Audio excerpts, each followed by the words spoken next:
Good morning and welcome to my digital presentation for Assessment 3 of Herbal Pharmacology. Today we'll be discussing a case scenario regarding a 51-year-old female seeking herbal advice who is suffering from bouts of anxiety, low energy and weight gain.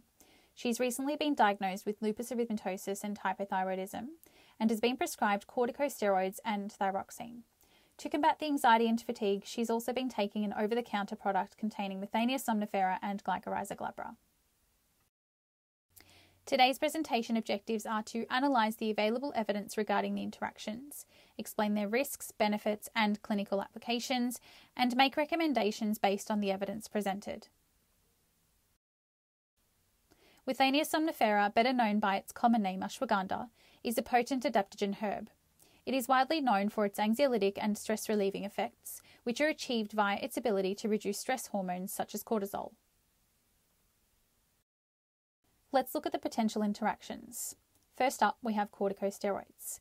Now, for context, the corticosteroid most commonly prescribed in lupus is prednisone. Prednisone is an immunosuppressant that works by suppressing inflammatory mediators and immune responses in the body. Now, because Withania is known to support immune system activity, it could decrease the effects of corticosteroids. Next, we have thyroxine. Now, thyroxine, also known as T4, is one of the main hormones secreted by the thyroid gland and is also the drug prescribed as hormone replacement therapy in hypothyroidism. Now, Withania can increase thyroid hormones, so combining it with thyroxine may lead to too much thyroid hormone in the body, increasing its effects and side effects. So let's look at the evidence. Now, the evidence to support herb-drug interactions between Withania and corticosteroids is limited. However, in one animal study, the immunomodulatory effects of ashwagandha was tested against myelosuppression induction by one of 3 immunosuppressants, including the corticosteroid prednisolone. It was found that ashwagandha had a significant impact on immune reactivity in all 3 mice models and therefore prevented myelosuppression in mice treated with all 3 immunosuppressive drugs. This suggests that ashwagandha has the potential to interfere and reduce drug efficacy. Looking at Withania thyroxine interactions, now again, evidence to support the interaction itself is still lacking, but in an early animal study, ashwagandha was assessed for its effects on thyroid hormone concentrations in mice. After 20 days of administration, thyroid hormone concentrations were significantly increased in the ashwagandha group. In a randomized clinical trial, subclinical hypothyroidism patients demonstrated significantly improved thyroid indices compared to placebo, and 10 patients with bipolar disorder were given ashwagandha or placebo for an 8-week period, with the ashwagandha group again showing increases in thyroxine. As already discussed, Withania has demonstrated its ability to interfere with the efficacy of corticosteroid immunosuppressants such as prednisolone, and there are also a number of clinical trials to support Withania's ability to increase thyroid hormones. So in this patient's case, the risk of reduced efficacy of her corticosteroids could result in increased inflammation or lupus flare-ups. Excess inflammation has been linked to the pathophysiology of other conditions such as anxiety and hypothyroidism. Withania's ability to increase thyroid hormones is due to its ability to lower cortisol. This may be beneficial for addressing both anxiety and subclinical hypothyroidism. However, further data is needed in the case of patients like this one who are diagnosed with clinical hypothyroidism and are taking thyroxine. We know that Withania is renowned for its ability to enhance mood by a number of mechanisms that also support healthy thyroid function. However, it should still be used with caution and monitoring in this patient to ensure her thyroid hormones don't go too high. On the other hand, there's still not enough evidence to predict an interaction between Withania and corticosteroids. So I'd just say in this case that it would be wise to monitor the combination for any adverse effects or signs of reduced drug efficacy, and then potentially look at adjusting the dose or supplement. Moving on to the next herb, Glycrrhiza glabra, better known as licorice. This herb actually has quite an exhaustive list of indications supporting respiratory functions, immunoregulation, it's anti-cancer, anti-inflammatory, and is also gastro and hepatoprotective. Now, currently, licorice is known to have the potential to interact with a number of medications via pharmacokinetic and pharmacodynamic mechanisms.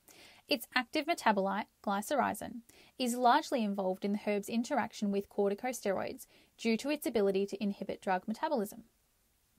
As for interactions with thyroxine, none have been reported.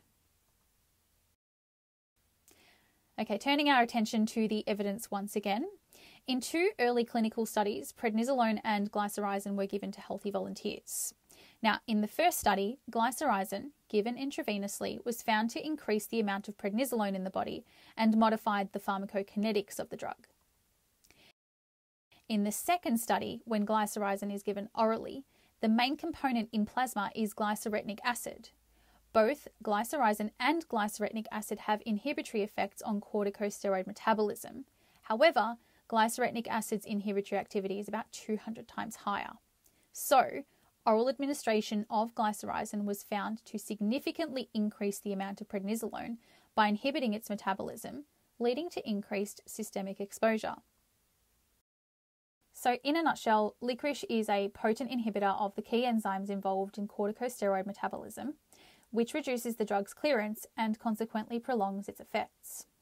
In this patient's case, long-term use of the Glycrrhiza glabra supplement alongside her corticosteroids may lead to serious adverse effects such as AME, pseudo-hyperaldosteronism, and hypokalemia. The benefits can't really outweigh the risks in this patient's case due to the corticosteroids. However, licorice may potentially provide some value in calcium homeostasis. The evidence to support a potential interaction between licorice and corticosteroids may be strong enough to recommend that this patient reduce or even stop taking the licorice supplement. Regular use of the herb, especially with corticosteroids, presents cause for concern, particularly because, being female, the patient is already more susceptible to increased sensitivity to glycyrrhizin. Also, due to the patient's age and pre-existing conditions, hypertension could also present as another factor, increasing her sensitivity even further. A herb or drug's therapeutic or toxic effects are often dose-dependent, but they may also be influenced by other variables linked to the patient and their health and lifestyle. According to the research provided in this presentation, the herb-drug interactions themselves still need further research. However, also developing our understanding of the pharmacokinetic and pharmacodynamic modifications by these herbs and drugs will allow us to connect the dots to make better recommendations for our patients. Thank you.